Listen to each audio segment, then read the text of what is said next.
دوستای عزیز و مهربونم، سحر هستم، راوی کانال داستان‌های عاشقانه با سحر. ممنونم که با سابسکرایب کردن کانال عضو ثابتی از خانواده گرم و دوست داشتنیمون میشید. جمعی صمیمی از دوستانی مهربون و خوشقلب که در هیچ کانال دیگه‌ای نمیتونید پیدا کنید.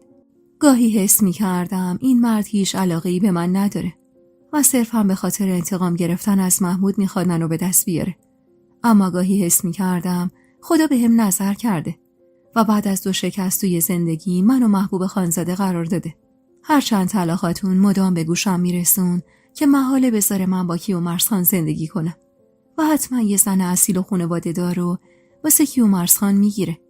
اما من دلخوش بودم به علاقه‌ای که ته قلب کیومرث خان بود و امید داشتم زندگیم باهاش به سرانجام برسه. اون روز تو اتاقم نشسته بودم و از سر گرما داشتم خودم رو باد میزدم که شیرین سراسیمه وارد اتاق شد. مدت زیادی بود که رابطمون با هم بهتر شده بود و شیرین هر از گاهی توصیه‌هایی بهم میکرد تا بهتر بتونم خودم رو تو دل کیومرث خان جا کنم. پیشنهاد بافت ژاکت رو هم شیرین بهم داده بود. باد بزن رو کنار گذاشتم و با تعجب شیرین رو نگاه کردم و گفتم: چی شده شیرین؟ این چه حال و روزیه؟ نفس تنون کنارم نشست و گفت: بیچاره شدی مهجبی، بیچاره. 1000 بار بهت گفتم از این فرصت استفاده کن و سعی کن دل خانزاده رو به دست بیاری. اما تو چی کردی؟ هی پشت گوش انداختی. هی از این گوش شنیدی، از اون گوش بیرون کردی. طلا خاتون دست به کار شده. دختر برادرش رو دعوت کرده تا بیاد امارت. قراره از 2-3 روز دیگه که میاد تا بعد از سالگرد نرگس خانوم اینجا بمونه. با غصه خیره شدم به زمین و گفتم: خب دعوت کنه، عمشه. دستشو که تو دست کیومرث خان نذاشته. شیرین سری به نشونه ی افسوس تکون داد. دستشو هم میذاره تو دست خانزاده. حالا ببین کی گفتم. دختر یه نادون. وقتی طلا خاتون شخصا رفته و دختر برادرش رو دعوت کرده یعنی چی؟ یعنی رفته اونو از برادرش خواستگاری کرده و جواب مثبت شنیده. از جانب خودش این دختر رو نامزد پسرش کرده. البته که برادرش هم از خداشه که تک دخترش بشه تنها عروس این امارت. تو رو هم اصلا در حدی نمیدونن که رقیب دخترشون به حساب بیه.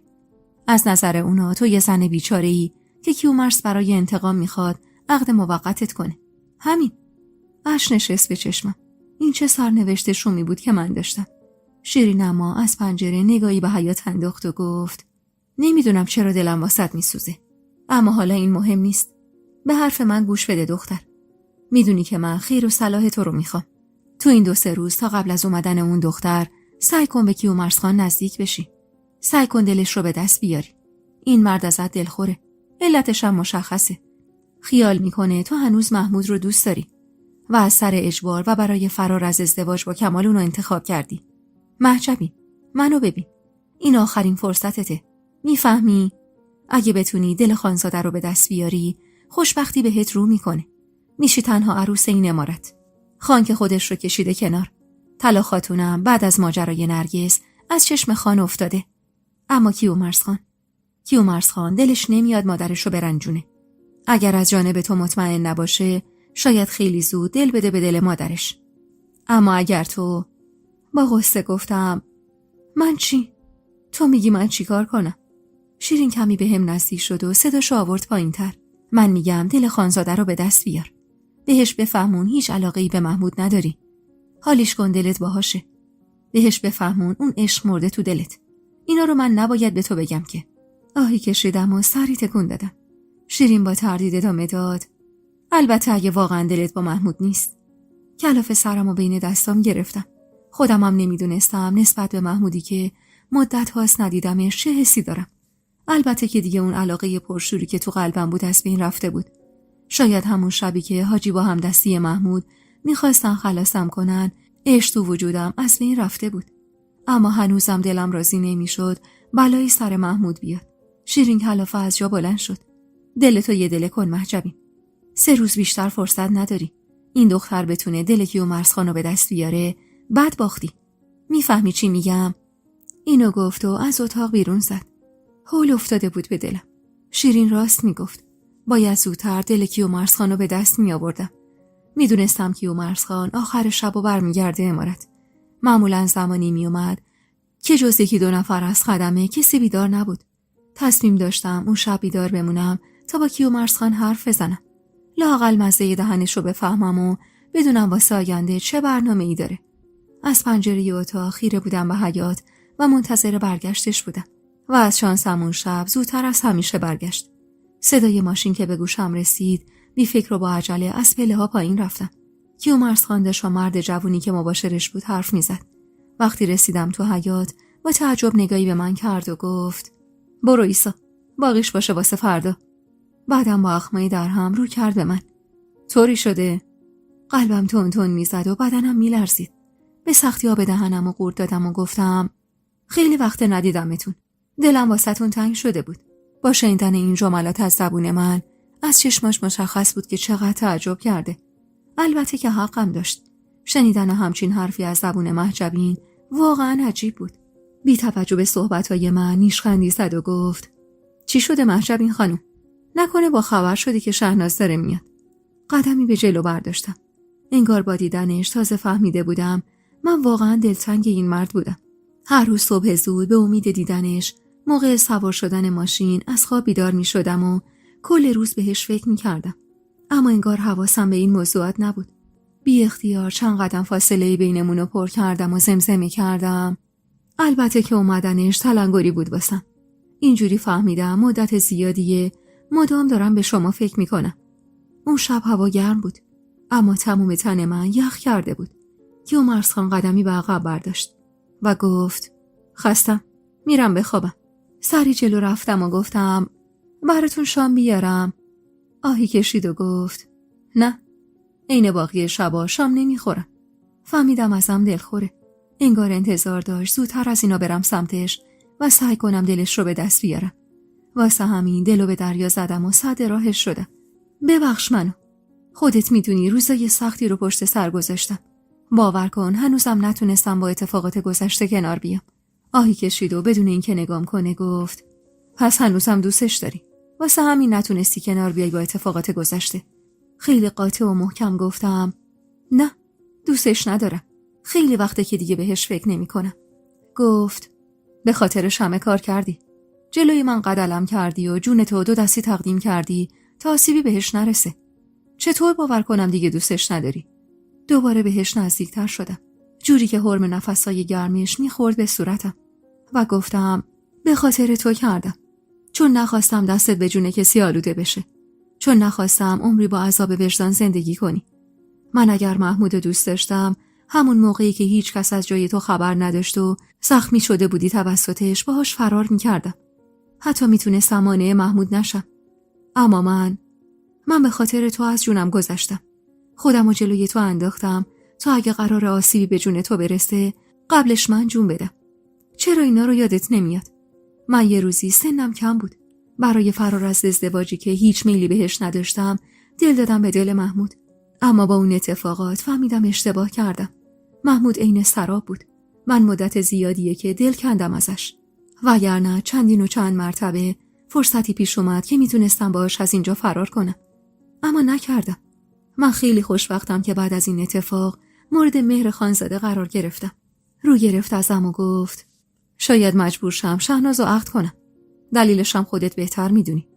میتونی زن کمال بشی و یه زندگی خوب و بدور از حاشیه داشته باشی. میتونی هم با تمام دردسرای هوو داشتن کنار بیای و دلم شکست. شاید من خیلی صادقانه حرف نزده بودم با کیومرث. شاید هنوز ته قلبم حس اندکی به محمود داشتم. اما به هر حال قبول داشتن یه رقیب تو زندگی مشترک برای هر زنی عین مرگ بود. ولی به اجبار گفتم: درد سر داشتن هوو رو به جون میخرم. چشماشو ریز کرد و گفت: پس انگار زندگی بدون جنجال بهت نمیسازه دختر جون. لبخند تلخی زدم. شاید راست میگفت. انگار سرم درد میکرد واسه درد سر. شونه‌ای بالا انداختم و گفتم: شایدم تو راست میگی خانزاده. با محبت نگام کرد و دلم قرص شد که تونستم دلخوریا رو برطرف کنم. هرچند کمی عذاب وجدان داشتم، اما خودم رو قانع کرده بودم که من فقط باید برای زندگی خودم بجنگم و سعی کنم خودم رو نجات بدم. و حس می‌کردم در کنار این مرد احتمالاً میتونم برای بار دوم عاشق بشم. عشقی که این بار با عقل و منطق همراه باشه. فردای اون روز زودتر از همیشه از خواب بیدار شدم. هنوز هوا گرگ و میش بود وقتی دویدم تو مطبخ و سینی صبونه مخصوص کیومرث خان رو از دست شیرین گرفتم. شیرین با دیدنم نیشخندی زد و گفت انگار لازم بود شهناز خانم بیاد تا تو سر عقل بیای. خندیدم و سینی رو ازش گرفتم. خودمم نمیدونستم ته این اتفاقات به کجا کشیده میشه. فقط اینو میدونستم که شوقی عجیب وجودمو گرفته بود. انگار امید پیدا کرده بودم به زندگی. بعد از تمام ناروهایی که محمود بهم زده بود، نیاز داشتم به مردی شبیه به کیومرث خان. شیرین با حالت هشدار گفت حواست به طلاقاتون باشه. میدونی که ساکت نمیمونه و تلاش میکنه تو رو از سر راه برداره. دلهره افتاد به جونم و با شیء ضعیفی گفتم هرچند طلاقاتون مدت زیادی بود گوشه‌گیر شده بود، اما هنوزم اونقدر قدرت و نفوذ داشت تا بتونه به راحتی منو از سر راه برداره. وارد اتاق کیومرث خان که شدم هنوز کامل از سر جاش بلند نشده بود. فانوسی که دستم بود رو دم در اتاق گذاشتم و با صدای بلندی سلام کردم. انگار انتظار دیدن هر کسی رو داشت الا من، که اونطور با تعجب به سمتم برگشت و گفت محجبین، این موقع صبح اینجا چی کار میکنی؟ سینی صبونه رو بالا گرفتم و گفتم براتون صبونه آوردم. پرده ها رو کنار کشیدم و اتاق یه ذره روشن‌تر شد. کیومرث خان سرش رو خاروند و گفت بیا نزدیک، اتفاقا حرف داشتم باهات. اشاره‌ای به لبه تختش کرد. سینی رو از جایی که گذاشته بودم برداشتم و گذاشتم کنارش و منتظر نگاش کردم. از جا بلند شد و ایستاد جلوی لگن آفتابی که کنج اتاقش بود و اشاره‌ای کرد تا کمکش کنم. بی حرف کمکش کردم تا دستاشو بشوره. سنگینی نگاهش رو اما حس می کردم و کل تنم عرق کرده بود از شدت شرم. حس این که هنوز یه زن شوهر دارم و تلاش می کنم به مرد دیگه نزدیک بشم عذابم میداد. کیومرث خان صورتش رو خوش کرد و حولش رو گرفت جلوم و گفت نمیخوام جز چند آدم معتمد کسی از محرمیت ما با خبر بشه. با تعجب نگاش کردم. چه دلیلی داشت که کسی با خبر نشه؟ واسه همین تلخ گفتم چرا؟ لابد میترسید باد به گوش شهناز خانم برسونه و ایشون دلخور بشن. یا نه، شاید هم میترسید بفهمن و منصرف بشن از ازدواج باهاتون. البته که حقم دارید. به خاطر یه رعایت بی‌ارزش و خطاکار نباید آینده و زندگیتون رو تباه کنید. اینا رو میگفتم و اشک تو چشمم جمع شده بود. کیومرث خان با خنده مسخره‌ای گفت چرا داستان میبافی؟ خودت بریدی و دوختی و تنم هم کردی؟ محجبین، من اگر میگم نمیخوام کسی بفهمه فقط یه دلیل داره. چون محرمیت ما اگر دهم به دهم بچرخه تهش به گوش محمود میرسه. من شک ندارم اون جونور تو این امارت چشم و گوش داره. همونطور که تونست به دست تو و نرگس خدا بیامرزامه برسونه، میتونه از محرمیت ما هم با خبر بشه و درد سر درست کنه واسمون. من از کینه عمیق محمود میترسم. از اینکه با خبر بشه از این محرمیت و بیاد درد سری واسمون درست کنه. با این حرف کیومرث خان فکرم پر کشید به سمت دختر لالی که انگار آدم محمود بود. هرچند تو اون مدت زیاد ندیده بودمش و بعید میدونستم با وضعیتی که داره بتونه درد سری واسه ما درست کنه. واسه همین زبون به دهن گرفتم و حرفی ازش نزدم. یعنی دلم واسش سوخت. حرفای کیومرث خان اما تا حد زیادی قلبمو آروم کرده بود. و دیگه تقریبا مطمئن شده بودم که به قصد انتقام نمیخواد منو عقد کنه. وگرنه چه دلیلی داشت تمام تلاشش رو بکنه تا خبر به گوش محمود نرسه. کیومرث خان لقمه نون و پنیر رو گردو به سمتم گرفت و گفت بیا بشین اینجا. حرفم هنوز تموم نشده. با فاصله ازش لبه تختش نشستم. دست لرزونم و جلو بردم و لقمه رو ازش گرفتم. میخوام یه هفته‌ای برم شهر. یکم کارای عقب افتاده دارم. با چند نفر باید دیدار کنم برای مسئله آب زمین‌های بالاده. 2 روز دیگه میرم. با تعجب گفتم اما شهناز خانوم. نیشخندی زد و گفت دقیقاً به همین دلیل دارم میرم. وگرنه میتونستم اواخر تابستون برم. نمیخوام دلشو خوش کنم. مادرم اصرار به این وسط داره و پدرم بعد از مرگ نرگس دست شسته از همه چیز و کاری به کار من نداره. تو این شرایط من نمیتونم دل مادرمو بشکنم. واسه همین میخوام کاری کنم که خود شهناز منصرف بشه. لبخند محوی رو لبم نشست و جرعه‌ای از شیری که به سمتم گرفته بود و خورد و با خنده گفت دیگه که خیال مسئول کردنم رو نداری محجبین خانم. با خیال راحت بخورم. زیر چشمی نگاش کردم و با خودم گفتم چطور؟ آخه چطور ممکنه قلب یه آدم بتونه برای دومین بار با دیدن مردی به لرزه در بیاد؟ یعنی من داشتم دوباره عاشق می شدم؟ نه، محال بود. مگه می شد؟ بیدرنگ اما لیوان رو از دستش گرفتم و یه نفس خوردم و با قاطعیت گفتم بعد از این اگر کسی قصد جون شما رو کرده باشه باید اول از روی جسم بیجون مهجبین رد بشه. اینو گفتم چون مطمئن بودم چشما هیچ وقت با آدم دروغ نمیگن و چشمای کیومرث خان چشمای یه مرد عاشق بود. اون روز صبح شیرین میگفت چشمات برق میزنه و من حس میکردم از نو متولد شدم.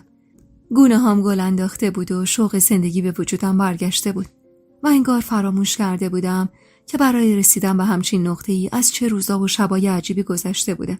تمام فکرم به کیومرث خانی بود که برای به دست آوردن دل من و رنجوندن شهناز داشت بی خبر از مادرش بار سفر می‌بست و این کارش برام بی نهایت با ارزش بود. برای همین بی توجه به مخالفت خدمه خودم لباسش رو شستم و براش رو بند انداختم تا چروک نشه. بعدم همه رو برداشتم و بردم تو اتاقش. خدم زیاد اجازه وارد شدن به اتاق کیومرث خان رو نداشتن. اما شیرین میگفت کیومرث خان گفته مهجبین هر زمان دوست داشت میتونه به اتاق من رفت آمد کنه. منم از نبودش استفاده کردم و اتاقش رو مرتب کردم. اتاقو جارو زدم و همه جا رو گردگیری کردم و لباسای سفرش رو مرتب تا کردم. انگار بعد از مدت‌ها احساسات زنانم بیدار شده بود و دوست داشتم مورد توجه یه مرد باشم و کی بهتر از کیومرث خان، مردی که یه تنه تلاش میکرد ازم محافظت کنه. نمیدونم اما کی به گوش طلا خاتون رسونده بود که بیا و ببین که مهجبین چطور داره واسه پسر دلبری میکنه. چون دقیقاً زمانی که داشتم از اتاق کیومرث خان بیرون میومدم سینه به سینه طلا خاتون شدم. اخماش تو هم بود و توپش حسابی پر. با عصاش کوبید روی شونم و مجبورم کرد برم تو اتاق. ترس کل وجودم رو گرفته بود. اگه طلا خاتون قصد جونمو میکرد اونم در نبود کیومرث خان کی مانعش میشد؟ البته که هیچ کسی قدرتشو نداشت تا جلوی طلا خاتون بایسته. به سختی آب دهنم رو قورت دادم و دستی به 4 قدم کشیدم. طلا خاتون با نفرت نگام کرد و گفت دیشب تو این اتاق خوابیدی؟ آره. جلو خودت رو به پسرم عرضه کردی تا نتونه ازت دل بکنه؟ بریده گفتم نه خانم، من دیشب تو اتاق خودم. حرفم تموم نشده صداش بالا رفت. خودم دیدمت. هنوز هوا روشن نشده بود وقتی از اتاقش بیرون زدی.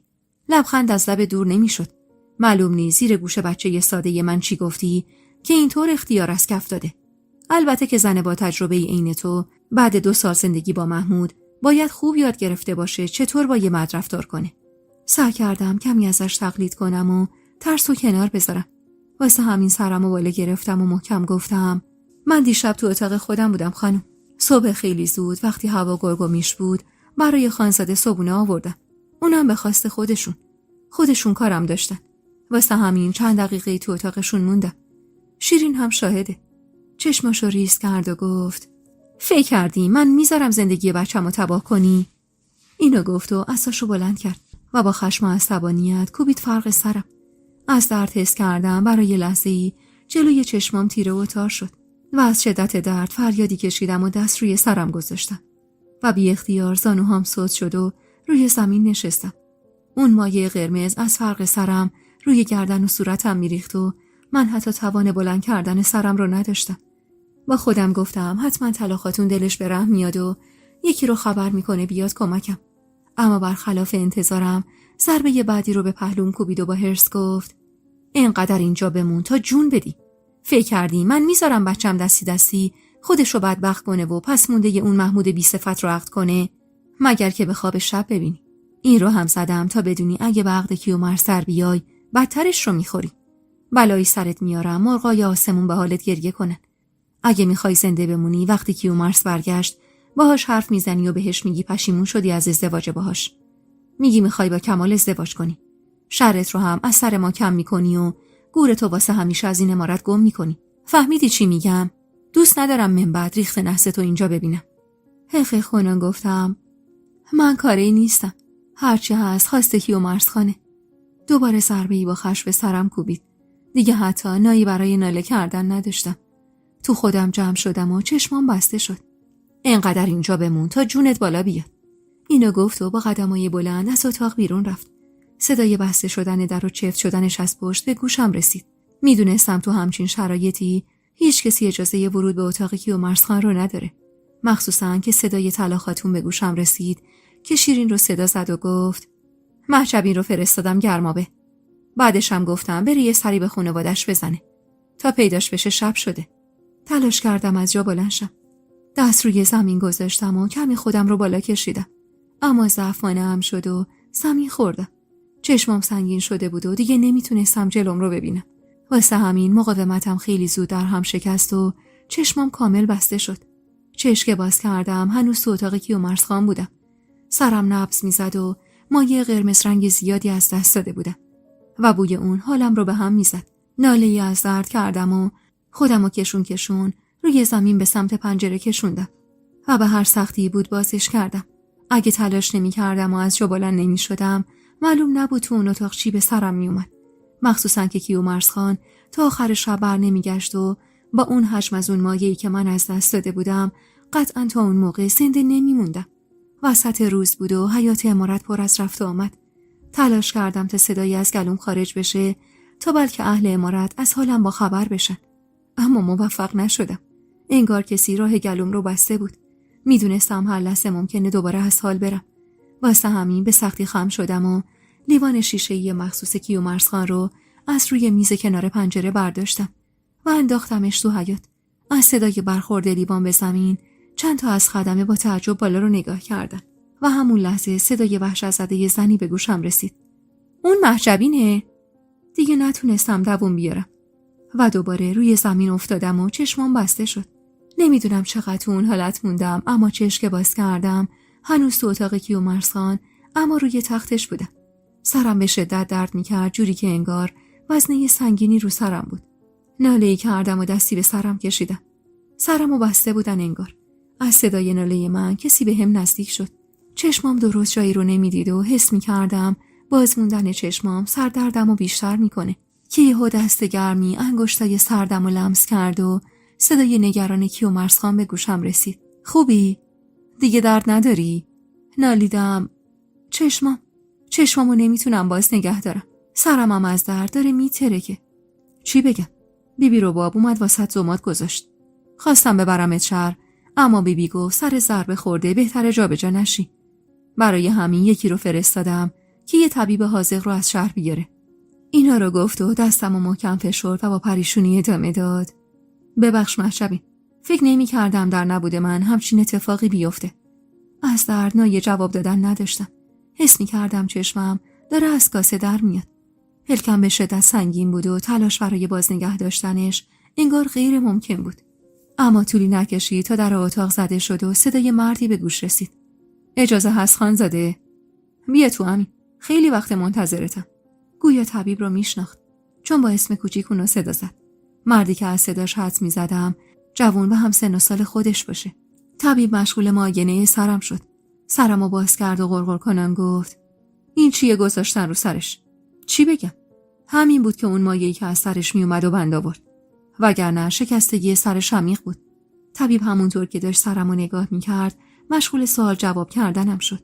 اولش فکر میکرد خوابم، اما وقتی کیومرث خان بهش توضیح داد که بیدارم و نمیتونم چشم باز کنم، با دست پلک چشمم رو باز کرد و مشغول معاینه‌اش شد.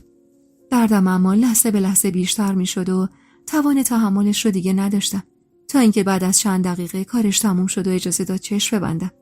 بهتره فعلا زیاد جابجا نشه کیومرث جان. براش دارو می‌نویسم.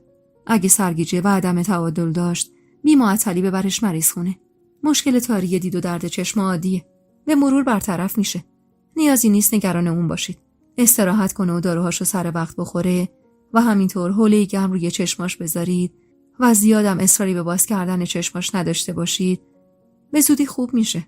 حرفشو زد و بلند شد و احساس کردم کیومرث خانم تا جلوی در همراهش رفت. صدای حرف زدنشون رو میشنیدم، اما متوجه نمیشدم چی میگن.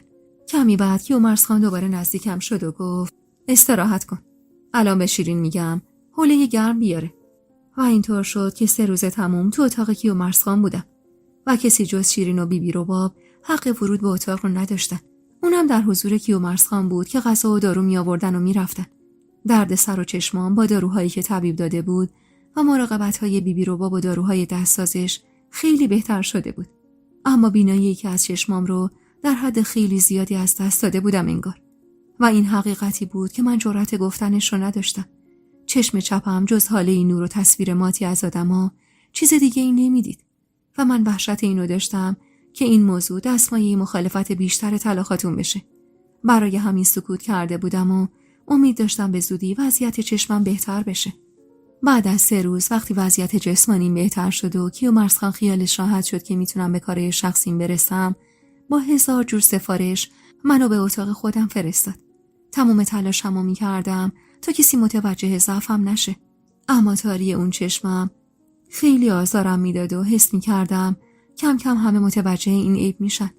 تازه وارد اتاقم شده بودم که در اتاق زده شد و شیرین به همراه دخترکی کم سن و سال وارد اتاقم شد. با تعجب نگاهی به دختر انداختم و گفتم این کیه شیرین؟ شیرین بازوشو گرفت و کمی هلش داد جلو و با احترامی که قبلا ازش ندیده بودم گفت این دختر ندیمه شماست خانم جان. خانزاده شخصا انتخابش کرده تا همیشه و همه جا کنار شما باشه. اسمش فردوسه. آقاش فوت شده و ننش واسه خرجی خواهر و برادرای دیگه‌اش این دختر رو فرستاده واسه کلفتی کردن به امارت. دختر خوبیه. نگاه به جسته ریزش نندازید. کاری و زرنگه و از همه مهمتر وفادار و حرف گوش کن. خودم ضمانتش رو میکنم. اخم کردم و گفتم من نیازی به همچین کسی ندارم. بذار دختر بیچاره راحت باشه. اما با این حرفم رنگ از روی دخترک پرید و اش نشست روی گونش. حدوداً 13-14 ساله بود. اما دستاش به زنای 30-40 ساله میخورد. مشخص بود سال‌ها سر زحمت میکشه و شاید ندیمه من بودن براش بهترین و راحت‌ترین کار ممکن بود. تو رو خدا خانم جان، من قول میدم هر کاری داشته باشید براتون انجام بدم. فقط منو پس نفرستید. به خدا این پول خرج بچه یتیم میشه. ننم مریضه، نمیتونه کار کنه. وگرنه غیرتش اجازه نمیداد من کلفتی کنم. شیرین با چشم و ابرو اشاره‌ای به دخترک کرد و گفت سفارش خانزاده از خانم جان، نمیشه پسش فرستاد. بعدم رو به دخترک گفت فردوس برو بیرون باش، من با خانومت کار دارم. فردوس که بیرون رفت، شیرین با احتیاط نزدیکم شد و نشست کنارم. نگاهی به اطراف انداخت و بعد با صدایی که به سختی به گوش میرسید گفت محجبین، خوب گوش کن ببین چی میگم. طلاقاتون کمر به نابودی تو بسته. خودت میدونی واسه این خاندان از بین بردن آدما عین آب خوردنه. کیومرث خان هول ورش داشته که یه وقت شبی نصف شبی یا وقتی خودش تو امارت نیست مادرش بخواد قصد جونت رو بکنه. اون وقت کی میتونه جلوشو بگیره؟ اگه یه بار دیگه عین سری قبل تو رو جایی تنها گیر بیاره و این بار خلاصت کنه چی؟ یا اصلا اگه تو غذا چیزی بریزه و چیز خورت کنن؟ این دختر رو کیومرث خان به سختی پیدا کرده. به وفاداری شک نداره. خواسته تمام وقت حتی وقت خواب کنارت باشه. لااقل تا زمانی که تکلیف این محرمیت مشخص بشه. این دختر میدونه وظایفش چیه. از طرف کیومرث خان کامل توجیه شده. با حرفای شیرین به اجبار قبول کردم. چون حرفاش هول به دلم انداخته بود و باعث شده بود حتی از سایه خودمم بترسم. جوری که فردوس رو هر جایی همراه خودم میبردم. حتی زمانی که میخواستم برم مسترا ازش میخواستم همون اطراف عرصه بزنه و تنهام نذاره. فردوس هم دختر خوبی بود. با محبت بود و تمام تلاشش رو میکرد تا دل منو به دست بیاره. مدام اطرافم میپلکید و هر کاری داشتم و برام انجام میداد. هرچند واسه منی که تا چند وقت قبل خودم جزء خدمه اون امارت بودم خیلی سخت بود همچین مدل زندگی کردنی. اما آدمیزاد انگار به هر چیزی خو میگرفت. فردوس هم دختری بود که خیلی زود تونستم باهاش رابطه صمیمانه برقرار کنم و همدل و همرازم بشه. اون روز شهناز همراه پدرش به امارت اومده بود. وقتی صدای ماشینی که وسط حیاط از حرکت ایستاده بود رو شنیدم، هول زده به سمت پنجره اتاقم رفتم. ماشین سبز رنگی که بعدها از کیومرث خان فهمیدم اسمش بنز بود، وسط حیاط بود و مردی قد کوتاه مشغول پیاده کردن اساسی از عقب ماشین بود. چند چمدون کوچیک و بزرگ رو روی زمین گذاشت و در ماشین رو باز کرد. دختری قد بلند با اندامی تقریبا پر و کلاهی به سر از ماشین پیاده شد. طلا خاتون با عجله به استقبال رفت. اول برادرش رو صمیمانه بغل کرد و بعد به سمت دختر جوان رفت.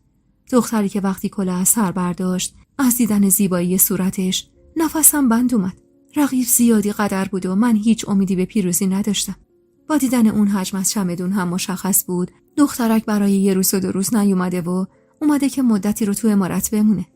با دیدن اون صحنه حس کردم در و دیوار اون اتاق داره دور سرم میچرخه. فردوس که حال روز عمادی جلو دوید و لیوان آبی به دستم داد. خانم جان، رنگ به صورت ندارید. بگیرید اینو بخورید. و رد نگاهمو دنبال کرد و چشمش که به اونا افتاد خیره نگاشون کرد و گفت شهناز خانومه، درسته؟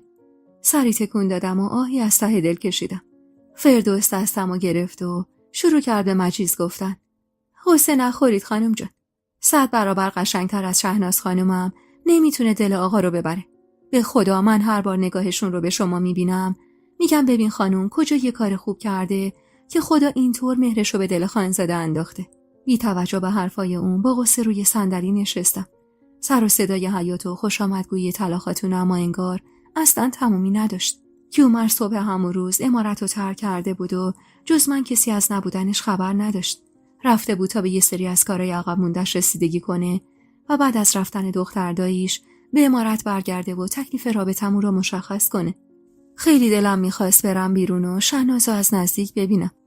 اما اونقدر شیرین منو ترسونده بود و کیومرث سفارش کرده بود که ترجیح دادم تو اتاق بمونم. طلا خاتون به مناسبت ورود برادرش و دختری که به همه گفته بود عروس آینده اون عمارته حسابی بریز و بپاش کرده بود. جوری که شیرین فرصت اومدن به اتاق منو نداشت و از رفت و آمد خدمه مشخص بود سرشون حسابی شلوغه. نزدیک ظهر که شد بوی خوش کباب همه جا رو گرفت. فردوس که رفته بود و سرکی به مطبخ کشیده بود میگفت وای نمیدونی خانم جان، تو مطبخ جای سوزن انداختن نیست. 3 مدل غذا درست کردن و همه در تلاشن تا مهمونی طلا خاتون به بهترین شکل ممکن برگزار بشه. فردوس حرف میزد و من دیگه نمیفهمیدم چی میگه. یعنی اصلا واسم مهم نبود. یادم از موعد نهار گذشته بود و نیومدن کیومرث انگار واسه طلا خاتون حسابی سنگین تموم شده بود. چون شیرین میگفت 1000 بار به کیومرث تاکید کرده حتما سر نهار بیاد و اگه خبردار میشد که کیومرث کلا رفته شهر و قصد برگشت نداره معلوم نبود چی میشد. فردوس رو دوباره فرستادم تا سر و گوشی آب بده. وقتی برگشت اما لپاش گل انداخته بود و ریز ریز میخندید. با شوق نزدیکم شد و گفت وای خانم جان، کاش میتونستید ببینید طلا خاتون چه حال و روزی داره. 1000 بار مرادو فرستاده پی خانزاده.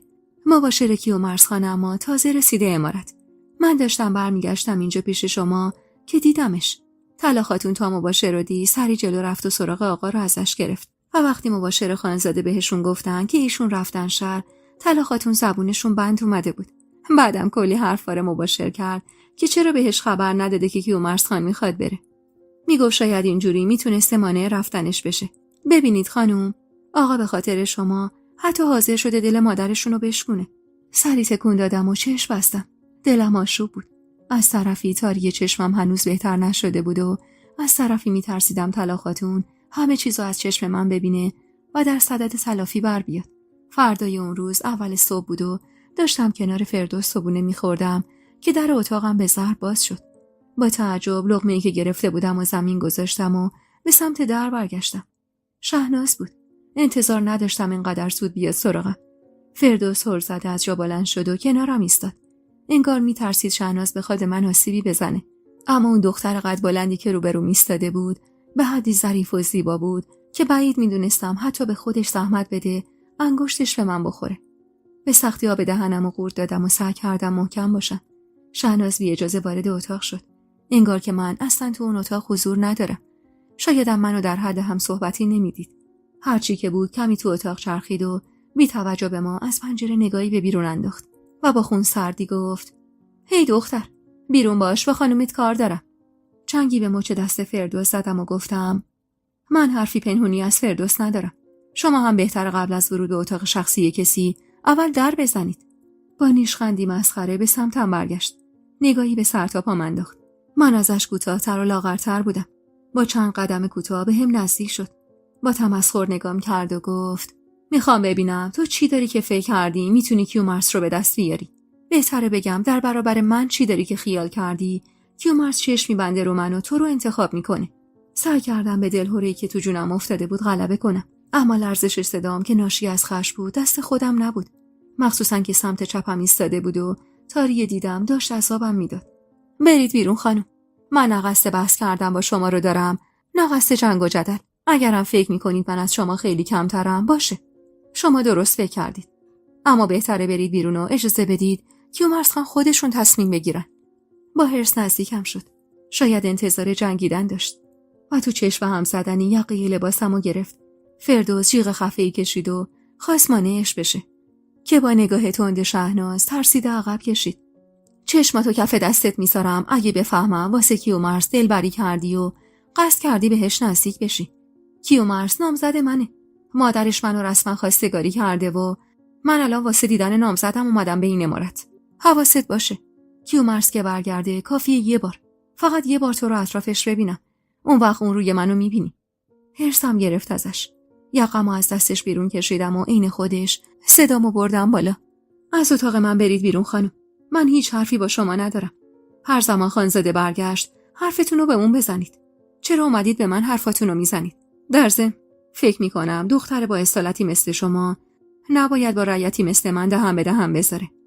اینو به هم گفته بودم که فردا روزی که کیومرث منو انتخاب کرد بیشتر حرصی بشه.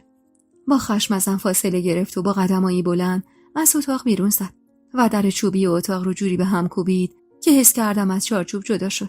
با رفتنش انگار ته مونده قدرتم ته کشید. روی زمین نشستم و با صدای ضعیفی گفتم توانشو ندارم فردوس. توان جنگیدن با همچین آدمی رو اصلا ندارم. اگه دوباره دیگه بیاد این بلا رو سرم بیاره دیگه نمیدونم چه کار باید بکنم.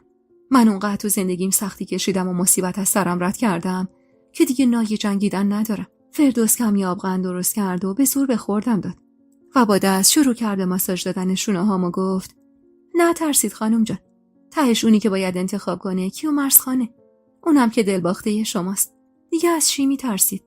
خودم هم نمیدونستم از چی میترسم. فقط اینو خوب میدونستم که شهناز قدرت زیادی داره و میتونه حتی به اجبار کیومرث رو مجبور به عقد کنه. از طرفی شهناز بی نهایت خوشگل بود. یه دختر ترگل برگل دست نخورده.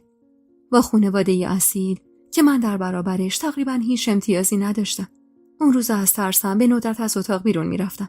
غذام رو هم فردوس می آورد و صبح قبل از بیدار شدن اهالی امارت میرفتم مسترا و سری برمیگشتم تو اتاقم و تا حد امکان دیگه پا تو حیاط نمیذاشتم. فقط دعا میکردم کیومرث هر چه زودتر برگرده. چون مشخص بود شهناز قصد برگشت نداره. حداقل تا زمان دیدن کیومرث قصد برگشت نداشت. پدرش 2 روز بعد از اومدنشون برگشته بود. اما خودش هنوز تو امارت بود و فردوس میگفت خدمه رو خسته و کلافه کرده، از بس دستور میده و با خشم باهاشون برخورد میکنه. یادمه حدوداً یه هفته از اومدن شهناز گذشته بود و هر روز صبح منتظر برگشت کیومرث بودم. چون به قول خودش رفته بود تا چند روز برگرده، اما هنوز خبری ازش نبود. اون روز صبح زود وقتی برای مستراح رفتن از خواب بیدار شدم، نیم نگاهی به فردوس انداختم. دخترک بیچاره غرق خواب بود. حقم داشت. شبا تا دیر وقت به حرف میگرفتمش تا فکر و خیال از سرم پر بکشه و خوابم ببره. واسه همین دلم نیومد بیدارش کنم. با خودم گفتم این موقع صبح که کسی بیدار نیست که بخوام بترسم. خودم سری میرم مستراح و برمیگردم. یادمه داشتم برمیگشتم که حس کردم صدایی شنیدم. هر زده قدممو تندتر کردم که کسی صدام زد. مهجبی، هی وایسا. ترس افتاد به دلم. گریم گرفته بود و از ترس داشتم پس میافتادم و داشتم میدویدم که یکی بازومو گرفت و نگهم داشت. جیغ خفه‌ای کشیدم که مرسری دست روی دهنم گذاشت و هل زده گفت چه خبرته؟ میخوای همه رو خبر کنی؟ و تازه اونجا بود که فهمیدم مرد روبروم کیومرثه. گریمو که دید با ملایمت دستشو برداشت. ببخش، به خدا 1 ساعته دارم این اطراف فرسه میزنم بلکه بیای بیرون از اتاق. ترسیدم بیام تو اتاقت هول کنی. و دستمو گرفت و سرکی به اطراف کشید و گفت باید بریم. نگران گفتم کجا؟ شما کی اومدید؟ این موقع صبح کجا باید بریم؟ بدون اینکه به سمتم برگرده همونطور که داشت اطرافو نگاه میکرد زمزمه کرد میریم عقد کنیم. دهنم باز مونده بود. اینقدر راحت حرفشو زد انگار که میخواستیم تا دم در بریم و برگردیم. و هول زده گفتم یعنی چی عقد کنیم؟ این موقع روز بی خبر کجا بریم؟ دستمو کشید به سمت حیاط پشتی و باغ بزرگ پشتش و اون یکی دستشو روی بینیش گذاشت و گفت سس. دیوارای این عمارتم گوش دارن. نمیخوام کسی با خبر بشه. از در پشتی عمارت بیرون زدیم. ماشینش تو کوچه پشتی بود. درو برام باز کرد و همونطور که داشت به اطرافش نگاه میکرد منو داخل فرستاد. قلبم تون تون میزد و حس میکردم هر لحظه ممکنه یکی بیاد و جلومونو بگیره. کیومرث خان سری سوار ماشین شد و حرکت کرد. کمی که از عمارت دور شدیم، انگار که خیالش راحت شد، نفس راحتی کشید و گفت میریم یه ده دیگه عقد میکنیم. تا برسیم هوا روشن شده. نگاهی به سر و وضعم انداختم و گفتم با این لباسا، با این سر و وضع، چرا اینقدر عجله‌ای؟ بدون اینکه بهم جواب بده خم شده از صندلی عقب پاکتی برداشت و گذاشت روی پاهام. از ده که بریم بیرون یه جا نگه می‌دارم لباستو عوض کنی. با تعجب نگاهی به پاکت لباس انداختم. علت این همه عجله رو نمی‌فهمیدم. کیومرث دستی به صورتش کشید و گفت بهم خبر رسوندن که میخوام فردا عقدت کنن. با وحشت گفتم چی؟ منو؟ واسه کی؟ نیم نگاهی بهم انداخت و گفت مادرم و شهناز نشستن عقلاشونو گذاشتن رو هم. میخواستن فردا عقد بیارن تا کمال تو رو عقد کنه. دهنم از این همه دسیسه باز مونده بود و گفتم اون وقت شما از کجا فهمیدید؟ خنده ی تلخی کرد و گفت کمال بهم خبر داد. اینا نمیدونن کمال آدم خود منه. بابت غلطی که قبلا کرده حسابی گوشمالیش داده بودم. بهش گفته بودم اگه اطراف تو ببینمش هست و نیستش رو ازش میگیرم. کمالم آدم بدی نیست. لااقل به ناموس یکی دیگه نظر نداره.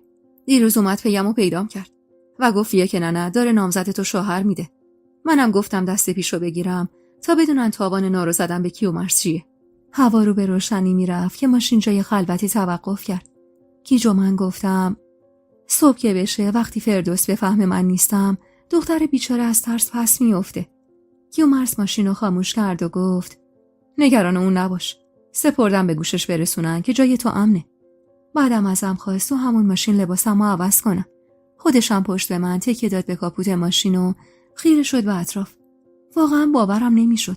اون موقع صبح با یه لباس راحت که برای خواب میپوشیدم کنار خانزاده‌ای که به دست آوردنش آرزوی خیلیا بود داشتم برای عقد آماده میشدم. اگه 6 ماه قبل یکی این حرفو بهم میزد قطعا باور نمیکردم و به عقل طرف شک میکردم. بلوز و دامنی که تو پاکت بود و به سختی تنم کردم. کیومرث خان فکر همه جا رو کرده بود. یه شونه چوبی و یه شیشه اتکلون و یه چارقد سفید و 2 تا گیره سر قشنگم توی پاکت بود. موهای بلندم و به هر سختی بود همونجا شونه زدم و فرق وسط زدم و تو آینه ماشین که خودم رو نگاه کردم با دیدن صورتم یاد حرف محمود افتادم. میگفت فرق وسط که میزنی شبیه عروسکا میشی. سری تکون دادم تا فکر و خیال محمود از سرم بره. به خودم گفتم محمود تموم شد مهجبین. همون موقعی که عشق تو رو به انتقام و کینه ترجیح داد تموم شد. باید به فکر خودت باشی. به فکر خودت و زندگی با مردی که همه جوره پشتت ایستاده. حاضر که شدم در ماشین رو باز کردم و پیاده شدم. یه بلوز و دامن صورتی رنگ به تن داشتم با گلای ریز سفید و لباس اونقدر تو تنم قشنگ نشسته بود که انگار واسه من دوخته شده بود. با چارقد سفید و موهای خرمایی رنگم چهرم خیلی عوض شده بود. جوری که وقتی کیومرث به سمتم برگشت و منو با اون لباس و ظاهر مرتب دید لبش به لبخند عمیقی باز شد. قدمی به سمتم برداشت و با شگفتی گفت چقدر قشنگ شدی. سرمو انداختم پایین و گفتم یعنی قبلا قشنگ نبودم. با صدا خندید و کوتاه صورتم رو با پشت دستش نوازش کرد. همیشه قشنگ بودی. قشنگی که تونستی دل و دین منو ببری مهجبین خانم. از شدت شرم حس می کردم لپام گل انداخته. کیومرث دوباره خودش در ماشین رو برام باز کرد و ازم خواست سوار بشم. با لرزشی که به خاطر هیجان بود سوار شدم. چشم بستم و اسم خدا رو به زبون آوردم و دعا کردم این بار انتخاب درستی کرده باشم و واقعا خوشبخت بشم. وقتی وارد روستای مورد نظر کیومرث شدیم هوا دیگه کاملا روشن شده بود و کوچه های ده کم کم داشت شلوغ می شد. کیومرث ماشین رو جلوی در خونه‌ای نگه داشت و اشاره‌ای به در چوبی خونه کرد و گفت سید از دوستای قدیمی پدرمه. بچه تر که بودیم زیاد می اومدیم این روستا. از قبل باهاش صحبت کردم. ترسیده گفتم اگه بخوان خبر بدن چی؟ بی خیال گفت خب خبر بده. کار خلاف شر که نمیخوام بکنم. پیاده شو. با تنی لرزون دنبالش را افتادم. زن جوونی در خونه رو باز کرد و با دیدن ما کلی خوشحال شد و تعارفمون کرد به سمت اتاق سید. خودش هم بساط صبونه‌ای حاضر کرد و خیلی زود آورد توی اتاق. سید داشت قرآن میخوند وقتی وارد اتاقش شدیم. به احترامش سکوت کرده و گوشه‌ای نشستیم. کمی بعد که قرآن خوندنش تموم شد، از جا بلند شد و احوالپرسی گرمی با کیومرث کرد. منم خجالت زده سرمو پایین انداخته بودم. سید نگاهی به من انداخت و گفت دختر خانمی که میگفتی ایشونه؟ بله سید. خودت میدونی خیلی تلاش کردم پدر و مادرم رو راضی کنم، اما نشد. میگن چون این خانم یه بار ازدواج کرده دیگه حق ازدواج با منو نداره. سید تعارف کرد بشینیم و خودشم روبرومون نشست و گفت البته که کیومرث جان، میدونی رضایت والدین از فرزند چقدر مهمه. به هر حال خانواده تو هم حق دارن بخوان تو مراسم عقد شرکت کنن. سید مشغول نصیحت کردن شد و کیومرث بعد از چند دقیقه بیقرار و بی‌حوصله گفت سید، من خیلی تلاش کردم خانواده‌مو راضی کنم، یا حداقل یکی از خواهرام رو، اما حریفشون نشدم. نمیتونم به خاطر حرفای غیر منطقی اونا زندگی خودمو خراب کنم. سید با اکراه سری تکون داد و گفت سجل که همراهت هست. هول افتاد به دلم. سجل من تو همون اتاق کوچیکی که خونه 2 نفره من و محمود بود مونده بود. با نگرانی نگاهی به کیومرث انداختم. اون اما خیلی عادی دست کرد تو جیب کتش و 2 تا سجل در آورد. دیگه نتونستم سکوت کنم و با تعجب گفتم سجل من دست شما بود؟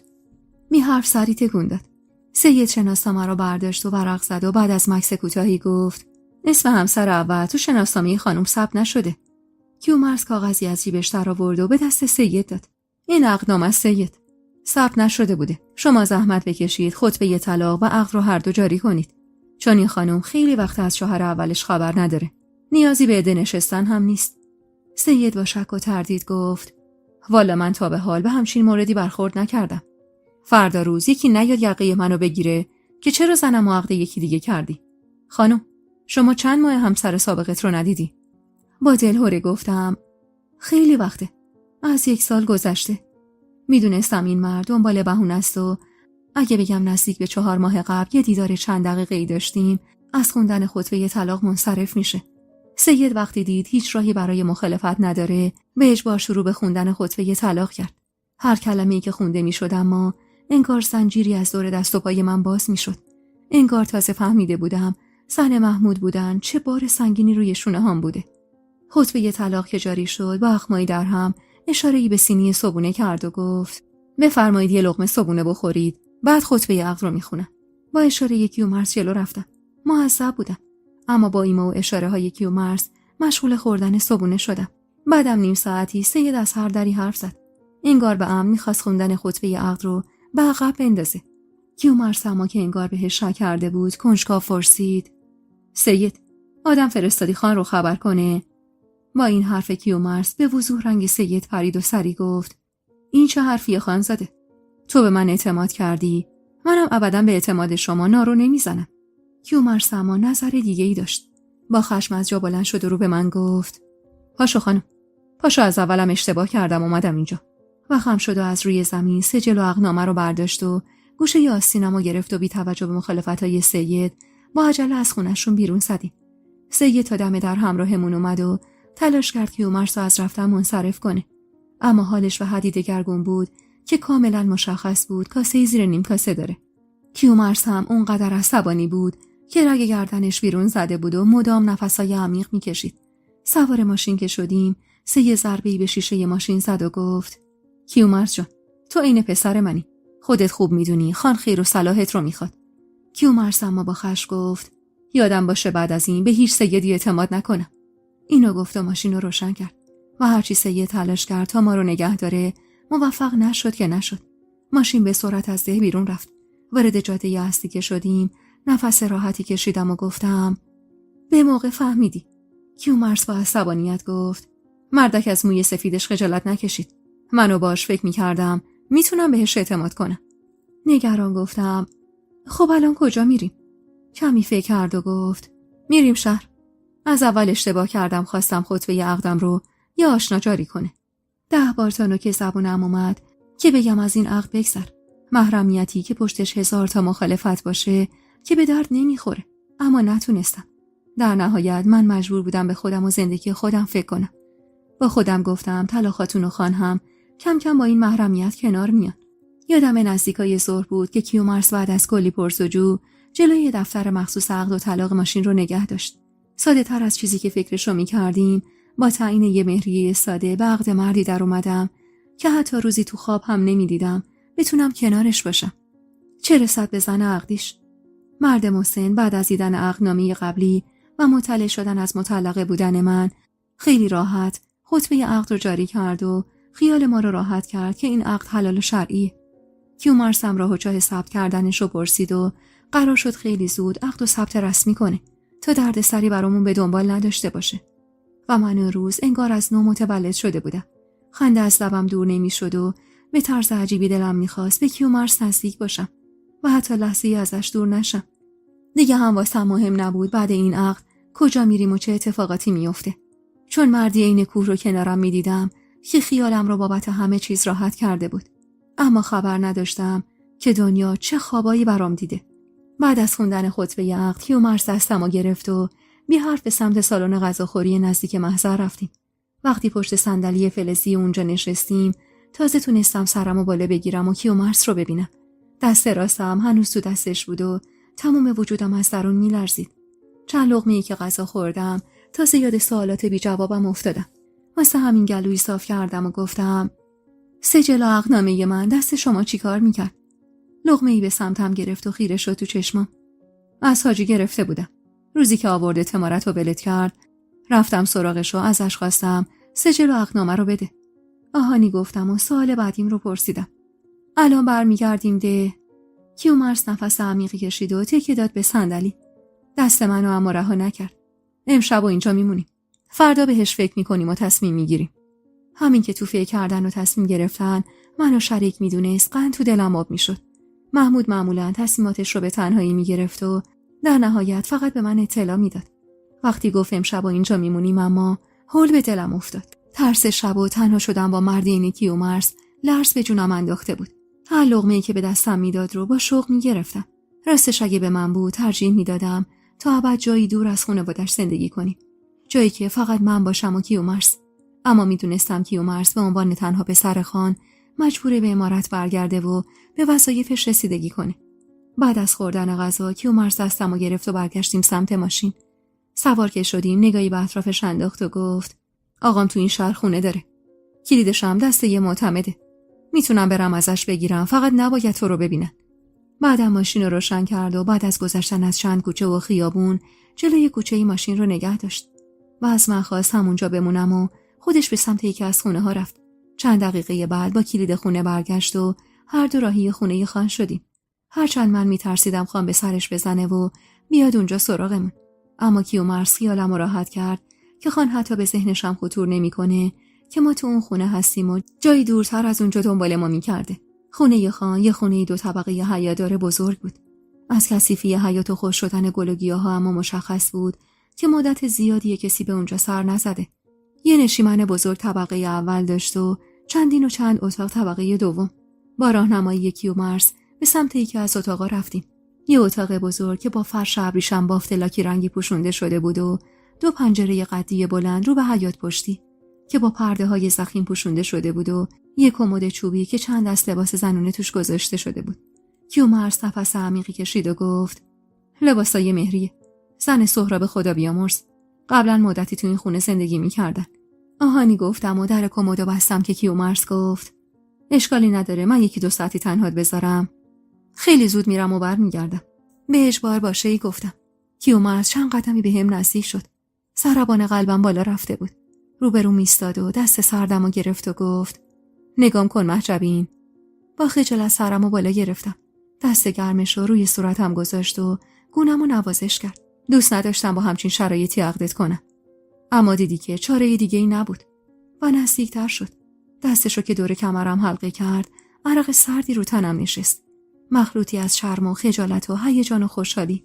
دستشو آروم روی موهای بلندم سر داد و زیر گوشم زمزمه کرد. میدونستی اولین بار کی عاشقت شدم؟ به سختی آب دهنم و قورت دادم و نه آرومی گفتم. سرمو چسبون به سینه‌ش و گفت همون زمانی که واسه اولین بار اومدی تا نعیم خاتون بهت یه سری چیزا رو آموزش بده. همون زمانی که بین خودت و محمود یه چیزایی داشت رد و بدل میشد. همون موقع. فقط خدا میدونست تو دلم چه ولوله‌ای به پا بود. کیومرث اما از من خوددارتر بود. کمی عقب رفت و با محبت گفت استراحت کن زودی میام. چشمی گفتم و تا دم اتاق بدرقش کردم. دلم نمیخواست ازم دور بشه. این حس علاقه عمیقی که بعد از محرم شدن به وجود اومده بود برای خودم هم عجیب بود. کیومرث که رفت کمی هیجانم فروکش کرد. قبل از اون اما انگار تو پوست خودم نمی گنجیدم. با رفتنش برای خلاص شدن از فکر و خیال افتادم به جون خونه. حیاط و آب و جارو زدم و سری به مطبخ زدم و کم و کس ریا رو چک کردم. اتاقی که قرار بود اونجا بمونیم و گردگیری کردم و مرتبش کردم. 2 دست لحاف و تشکم از یکی از اتاقا برداشتم و گذاشتم توی اتاق و از فکر اینکه قرار بود تمام عمرم و کنار کیومرث باشم سراپا هیجان بودم. البته که حس عذاب وجدانی گاهی به سراغم می اومد که سعی می کردم اهمیتی بهش ندم. با خودم می گفتم بعد از این همه سال سختی کشیدن منم حق دارم کنار یه مرد خوب زندگی جدیدی رو شروع کنم.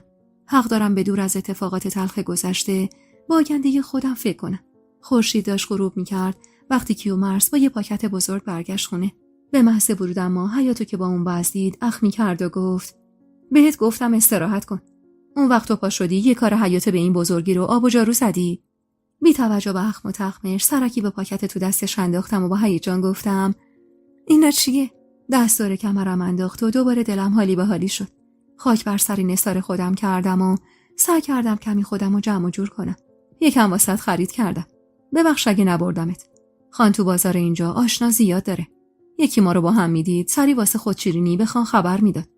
اینا رو گفت و رفتیم تو اتاق و پاکت خریدا رو باز کرد. چند دست لباس راحتی و 2 دست لباس برای بیرون و یه قواره چادر سفید و 2 جفت کفش و 4 قد و هر چیزی که واسه یه زن لازم بود. از شدت هیجان روی پاهام بند نبودم. هر تیکه لباسی که در می آورد 100 بار ازش تشکر می کردم و اگه شرم و حیا مانعم نمی‌شد قطعاً میپریدم بغلش و ماچش می‌کردم. در نهایت یه جعبه چوبی کوچیک به سمتم گرفت. ابروی بالا انداختم و با هیجان گفتم این چیه؟ درش رو باز کرد و چشم من به یه انگشتر پرنگین افتاد. به نظر شبیه به حلقه ازدواج می اومد. با شوق گفتم برای منه؟ دستمو گرفت و اولین بوسه رو روی دست سردم زد و انگشتر رو با ملایمت و انگشتم نشون. از خوشحالی رو پا بند نبودم. بی اختیار دست دور گردنش حلقه کردم و بوسه‌ای به صورتش زدم. صدای خندش که بلند شد تازه فهمیدم چی کار کردم. خجالت زده عقب کشیدم و زیر لب معذرت خواهی کردم. کیومرث اما انگار منتظر حرکتی از جانب من بود که چنگی به پهلوم زد و خیمه زد رو تنم. از شدت هیجان داشتم از حال میرفتم. خم شد و بوسه عمیقی به موهام زد و زیر گوشم زمزمه کرد میخوام تموم فکر و ذهنت، تموم روحت برای من باشه مهجبین. میخوام زنم باشی. مونس و همدم و همراه هم باشی. نمیخوام حتی ثانیه‌ای به زندگی گذشتت فکر کنی.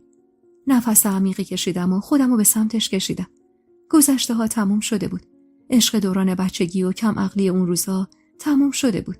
و من الان مهجبینی بودم که عاشق و دلباخته مردی شده بودم که مردی و مردونگی رو بهم ثابت کرده بود. و درست از لحظه‌ای بهش محرم شده بودم دلم پر می‌کشید برای یکی شدن باهاش. منو در آغوش کشیده بود اما تو سر من 1000 جور فکر بود. اما من اون لحظه دوست نداشتم به چیزی غیر از کیومرث و زندگی آیندم فکر کنم. واسه همین خودمو سپردم بهش. به نوازش کردنش. به جملات عاشقانه‌ای که زیر گوشم نجوا می‌کرد. و شاید اون شب یکی از بهترین شب‌های زندگیم بود. بودن در کنار مردی که از سختی‌های زیادی گذشته بود تا منو کنار خودش داشته باشه بهترین حس دنیا بود. و من در کنارش احساس می‌کردم تو خود بهشتم. صبح با صدای ضربه محکمی که به در حیاط می‌خورد چشم باز کردم. کیومرث مست خواب بود و حتی صدای مشتایی که به در می‌خوردم بیدارش نکرده بود. سری لباس مناسبی پوشیدم. اما دلهره کل وجودمو گرفته بود و ترس اینو داشتم که آدمای خام پشت در باشن. سراسیمه دستی به بازوی کیومرث کشیدم و ترسیده صداش کردم. کیومرث خانزاده. دست دراز کرد و منو کشید تو بغلش و با صدای گرفته‌ای گفت بخواب مهجبین، من هنوز خوابم میاد. هراسون گفتم دارن درو از جا میکنن. مکسی کرد انگار که متوجه نشده بود چی میگم.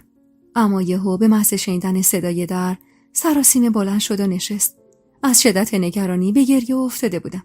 کیومرث بوسه‌ای به سرم زد و با اطمینان گفت طوری نیست، نترس.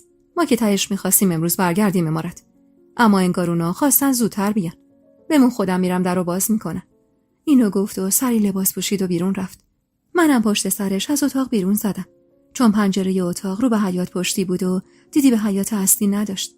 از روی ایوون با نگرانی نگاهی به حیاط انداختم. کیومرث با عجله به سمت در رفت و بی حرف در رو باز کرد. از بالا چشمم به خان و چند تا از آدماش افتاد. از سری پشت ستونی پناه گرفتم و یواشکی فقط سرک کشیدم که کیومرث با اعتراض گفت: چه خبره آقا جون؟ سر صبحی قشون کشیدی واسه پسرت؟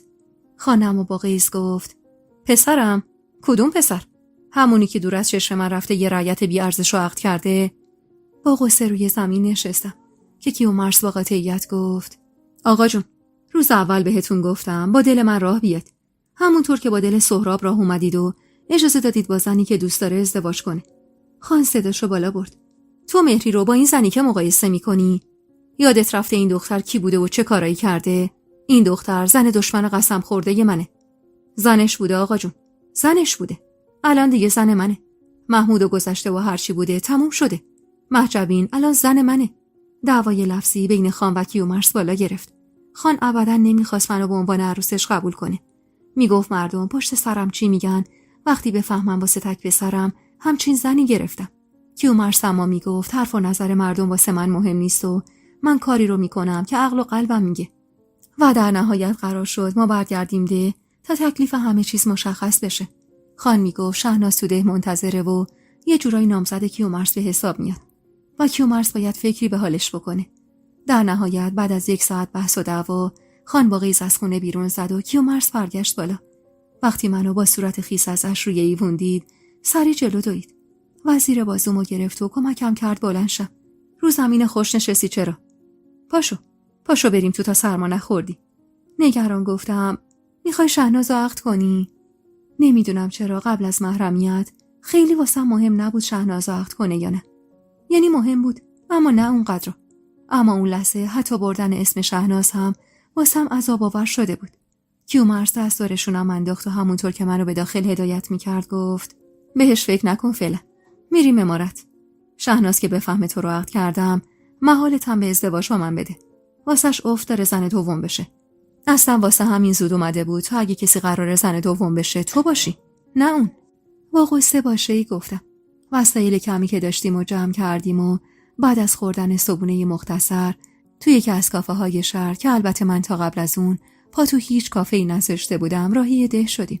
کل مسیر اما دستم تو دستای گرم کیومرث بود و فکرم به 1000 جا. وقتی به این فکر می‌کردم که شاید مجبور شم کیومرث رو با زن دیگه‌ای تقسیم کنم دلم می‌خواست بمیرم. بعد یه شب بودن کنارش دیگه نمیتونستم حتی تو خیالم زنی رو کنارش ببینم. تو مسیر کیومرث سعی می‌کرد از هر دری حرف بزنه تا سر منو گرم کنه و البته تا حد زیادی هم موفق بود. ماشین وسط حیاط عمارت از حرکت ایستاد. کیومرث دستمو گرفت و با ملایمت گفت: ازت میخوام مستقیم بری تو اتاقت. درو هم از پشت قفل کنی و تحت هیچ شرایطی برای هیچ کسی درو باز نکنی. ترسیده باشه‌ای گفتم.